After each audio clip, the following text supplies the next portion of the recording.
Ahead of this week's NATO summit in Spain, several pressure groups were out on the street of the country's capital, Madrid, to vent their frustration against the summit. The protesters said they are against NATO's presence in their country, believing that it only represents misery. They are also protesting against NATO's provision of weapons to Ukraine. With the summit set to commence on Wednesday, the protesters are expected to follow this summit very closely.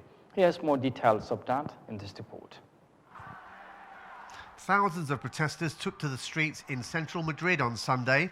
The anti-NATO march was timed ahead of the Alliance's summit, which starts on Wednesday here in the Spanish capital.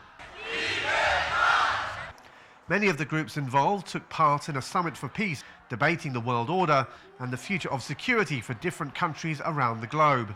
Pressure groups such as Ecologists in Action and Fridays for Future were also joined by some large Spanish unions.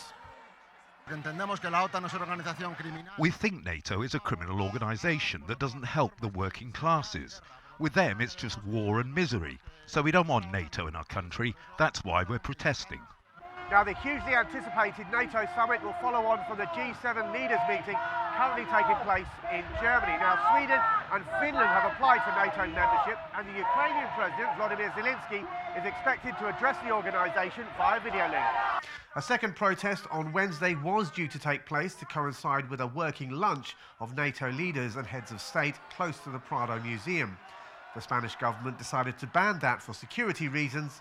Sunday's protest is therefore the only chance for those against the alliance to make their voices heard.